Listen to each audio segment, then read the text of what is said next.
ആരോടും പറയാതെ അവിടെ പോയി. ഞാൻ വാതിൽ തുറന്നു. ശാന്തൻ എന്ന് പറയുന്ന ഡ്രൈവറായിരുന്നു. ഞാൻ ഉള്ളിലേക്ക് ചാടി ഓടി കയറി ബെഡ്റൂമിൽ പോയി കണ്ടത് എനിക്ക് വട്ടാണോ. ഞാൻ അവിടെ കണ്ടു കഴിഞ്ഞ് അവിടെ ശാന്തൻ ഓടി വന്ന് എന്നെ തടയാനും ഞാൻ ഫോട്ടോ എടുക്കാൻ നോക്കിയപ്പോ എനിക്ക് ഐ കനോട്ട് എക്സ്പ്ലെയിൻ.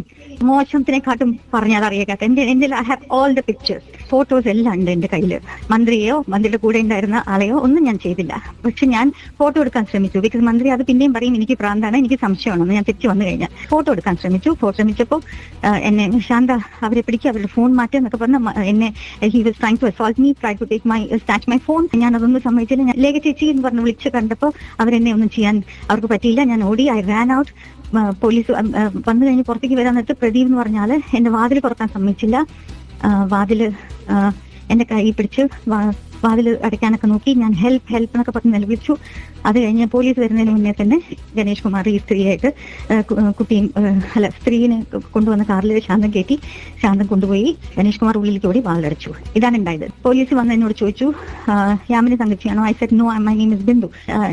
അപ്പൊ ഞാൻ പറഞ്ഞു എന്നെങ്ങനെ, അപ്പൊ ഞങ്ങളുടെ പരിധിയിൽ വരുന്നതല്ല. മന്ത്രിയുടെ വേറെ സ്റ്റാഫായ മനോജ് വന്നു. മനോജ് വന്ന് എന്നോട് ചേച്ചി ഒന്നും ചെയ്യില്ലേ എന്ന് പറഞ്ഞു. ഞാൻ പറഞ്ഞു ഞാൻ ഒന്നും ചെയ്യില്ല, പക്ഷെ എനിക്ക് ഈ പ്രൊട്ടക്ഷൻ, എന്നെ അപമാനിക്കാൻ എന്നെ ഉപദ്രവിക്കാൻ ശ്രമിക്കുന്നു എന്ന് പറഞ്ഞു. ചേച്ചി ഒന്ന് അടങ്ങ്, ഒന്ന് സാധാരണ ഒരു തെറ്റ് പറ്റിപ്പോയി, ക്ഷമിക്കും. എന്റെ കാലില് മനോജ് വീഴാണ്. മന്ത്രി പോയി ഉള്ളിൽ പോയി വാലടിച്ചു. ഞാൻ പറഞ്ഞു എന്റെ ഡോക്യുമെന്റ്സ് എങ്കിലും എനിക്ക് അറ്റ്ലീസ്റ്റ് എടുക്കണം. മനോജ് പറഞ്ഞു മിനിസ്റ്ററുടെ വീട്ടിലേക്ക് പോലീസ് കയറാൻ പറ്റില്ല. വീട്ടിലേക്ക് പോലും വന്നില്ല.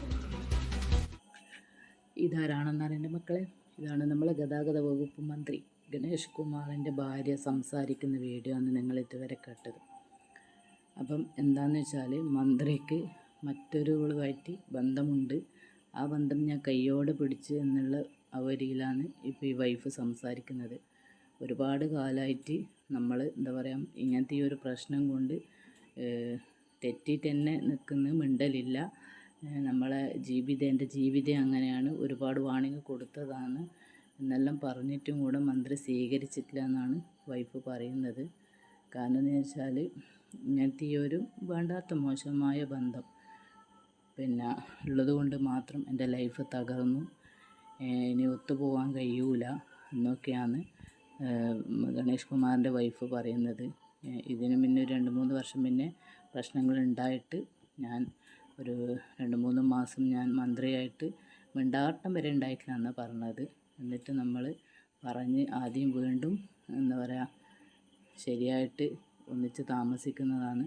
അപ്പോൾ വീണ്ടും അതേ പരിപാടി തന്നെ മന്ത്രി തുടരുന്നതെന്ന് പറഞ്ഞിട്ട് എന്താ പറയുക വാർത്താവിനിമയത്തിനോട് ഒരുപാട് സംസാരം ഉണ്ടായിട്ടുണ്ട് മന്ത്രിയുടെ വൈഫ്. അപ്പം ഇങ്ങനെ കാര്യങ്ങളെടുത്ത് പറയുമ്പം ഓരോരാൾക്കുള്ളൊരു സൂക്കേടാ, അവർക്ക് പ്രാന്താന്ന് പറയുന്നത്.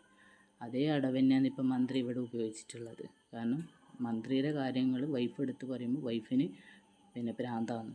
അതാ പറഞ്ഞത്. എന്താ പറയുക, ഉള്ളത് പറഞ്ഞാൽ ആൾക്ക് കണ്ടുകൂടാ, ഇല്ലാത്ത പറഞ്ഞാൽ ദൈവത്തിന് കണ്ടുകൂടാ എന്ന് പറയുന്നില്ലേ, അതിനുള്ള ഏകൊരു എന്താ പറയുക ഉദാഹരണമാണിത്. മനുഷ്യരല്ലേ, തെറ്റുകൾ അത് സഹജമാണ്.